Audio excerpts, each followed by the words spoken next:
For the particle advection, let's keep this super simple so we can start with our object merge and the scatter. I will grab these and just paste them over here. So again, this will be our fish geometry and our scattered points. And from the scatter here, let's just drop this into a popnet and create the advection.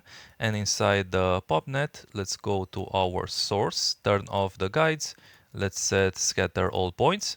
And we also want to randomize the points that we are sourcing in per frame. So outside for the scatter node, let's add the $FF expression to our global seed, just to make sure that we have a different distribution of points each frame. So let's go back to our popnet and we can use an advect by, let's drop the pop advect by volumes.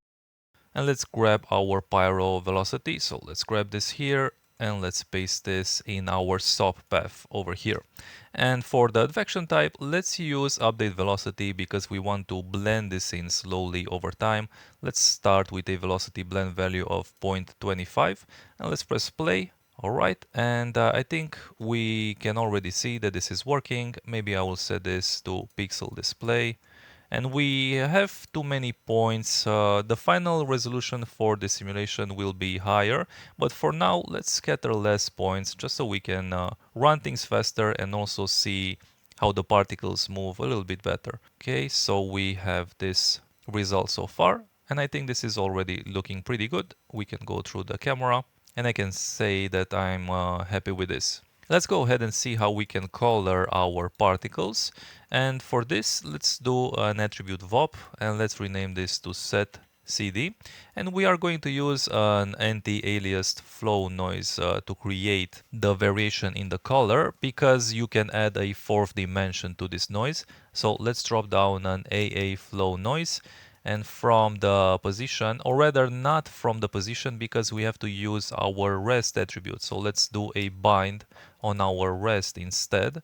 Set this to 3 floats. So we need the noise to be mapped on the rest attribute. Otherwise it doesn't stick to the particles. So let's do a vector to vector 4 from here and plug the time as our fourth component. And now this we can plug inside our position. And we will also filter this through, let's do a fit range and also a ramp. And for this ramp parameter, we will leave this as a color and let's plug this here. And now we can right click and promote parameters of the noise and also promote the parameters of the fit. And we can go up and now we can start having some fun with this. Let's first lower the frequency quite a bit to something like 0.3. Let's also go to the minimum value here and let's reduce this to, let's start with negative 0.5 and maximum of 0.5. And now we can start introducing some colors. Let's maybe increase the scatter amount slightly more and reset the simulation just so we can preview the colors a little bit more accurately. Okay, also before we start playing around with the colors, let's try to visualize this better in the viewport. And something I like to do usually is drop an attribute wrangle and I can adjust the alpha value. So if I type here alpha and create a channel float for this, let's rename the channel to alpha and make sure that this is spelled with capital A. So this is case sensitive. Let's maybe zoom in here. One other thing that I like to do here is multiply the color by a specific value.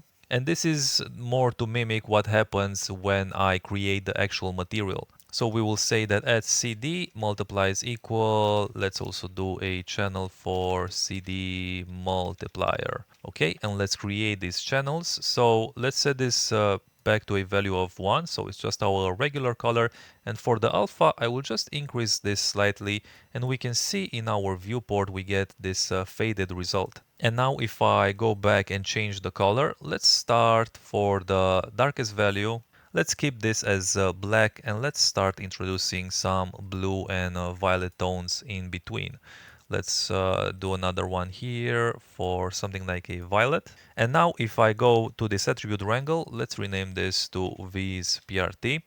I can increase the color multiplier here, and when I increase this in combination with our alpha, we get a better preview of how these are going to look in the render. So let's set this to a color multiplier of 3 and the alpha we can leave at 0. Let's try 0.03. So let's go back here and let's introduce more variations. I will want to play around with the luminance values as well.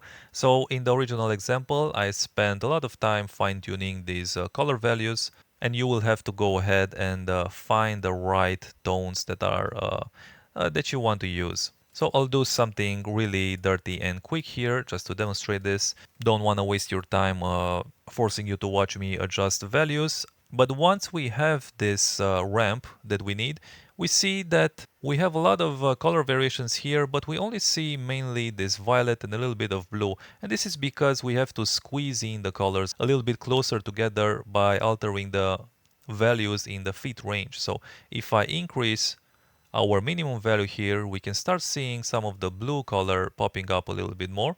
So I can increase this further, and I can decrease the maximum one as well.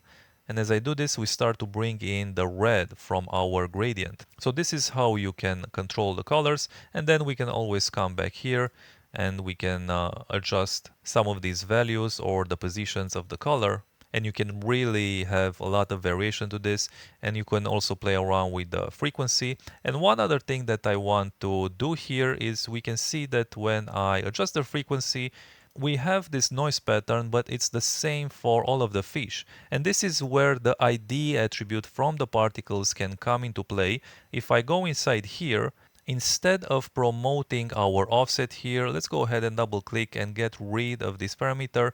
We can create the offset ourselves based on the ID of our geometry. Now currently the ID that we set up all the way back, so if I go up and I go to the unpack version over here, we have this ID here that's unique for all of the fish. So if I look at this, we see that each fish has a different ID value, but this gets overwritten by our popnet. So when we source in our geometry and we create our particles, because of the behavior of the pop solver, we will now get a ID for each particle. So our original ID that's unique per fish gets overridden by this. So all we have to do here really is just change this attribute here. So we can say that here after we unpack, we have this ID, which is an integer, and we can just store this in a new name, or we can simply do a rename sub here. So attribute rename, and we will say that let's go from ID to let's use fish underscore ID. And now we have this fish ID, so it just needs a different name than regular ID, so our popnet doesn't override it. So now if I reset the simulation, let's go to maybe frame 72. If I check now, let's create a visualizer for our fish ID, which we inherited by default. We see now that all of our fish has a unique ID, and this gets propagated over all of the particles that this creates. Okay, so now going back to our, let's preview the visualizer here. Let's go inside our attribute VOP. We can bring in this fish ID attribute. So let's do a bind, and this will be an integer, and name will be fish underscore ID. We will use this as one of the dimensions of this offset. So let's do a float to vector 4 in this case, because this is looking for a vector 4. And I think we can just leave this as our first value here. We can pretty much plug this in any value here, and it should work as long as it's one of these three values. So not our time. But even with the time, I think it should be fine. Or actually, let's plug this inside the time and see what happens. So it should offset the time component, and all of these should now have a different pattern. So if I plug this back inside the offset, we can see that this works. And let's check the animation and see that nothing weird is happening, and we are getting the correct behavior. So we have our noise pattern and our color variation, and the noise pattern is different per fish, so we have even more variation. So with this we are good to go. And finally we will need to adjust the p-scale, and I want the particles to be bigger as they spawn and then slowly get smaller over time until they reach a p-scale value of 0. Let's do this over here with another attribute VOP. We'll set this name to set p-scale. And we can base this on our n-age attribute, so our normalized age, which is a value that goes from 0 to 1 over the lifetime of each particle. So let's do a bind. We will grab the NH attribute and let's do a ramp parameter. We can set this to spline ramp. Let's do a bind export to the p-scale attribute. So set this to p-scale. And we will also need to multiply our p-scale overall. So we can also do a multiply here. And let's promote the second value here and let's rename this to p-scale underscore mult. Okay, so let's go up. Let's reset the ramp and let's start with a p-scale mult of 0.01. And we can also preview this p-scale if I right click this cube and let's set this to lit spheres. And I think these are displaying too small. Let's try a value of 0.01. Okay, and let's reverse the ramp because we want a p-scale of 1 when they spawn, or rather I will increase this ramp here by adding another dot. So I want them to start off at 0 and then quickly ramp up to a value of 1 and then slowly decay back to a value of 0 over their lifetime. Speaking of which, we didn't set this life, so let's go back inside here and let's go to our birth. Let's set the life expectancy, let's try maybe 1.2 and 0.3. And you can make these last as long as you see fit. So let's go back up and let's preview our animation forward. So now we can see this faded result. And I want to do something like this. So I will collapse or rather expand this window and grab all of these handles with shift and let's set these to B-spline. So we have this sharp decay here and have them be a little bit bigger right when they spawn to sort of maintain more of their original fish mesh. And maybe for the p-scale we can also lower this so we get a more accurate result. We can go inside the camera. Now all of these values will need adjusting based on how it looks in the render as well. So not a lot of point spending too much time right now, but again we can get in the ballpark with these values. So let's also preview a few frames. I think we probably need to make these last a little bit longer. So let's go ahead and let's increase their life expectancy. Let's try a value of 2 and life variance of 0.5. So let's reset. All right, and I think this is slightly better. Let's preview these back as just pixels. And I can always go to my color here and I can increase this so I can increase the brightness and maybe the alpha as well. So we kind of get an idea of how this will look. And we see we have a lot of color variation by the combination with the noise generated from the rest and the fish ID. So I think this is looking pretty good. Now we are running 300,000 points after the simulation gets going at least. And in the original render, I think I simulated roughly 17 million or something like that. So I will recommend that you use at least 10 million for this type of simulation. But in this case, I think just so we can move forward with the course, I will simulate, let's say maybe 3 million. So I will just go to the scatter amount here and I will just add a 0 to our total count. So now we're gonna end up with 3 million.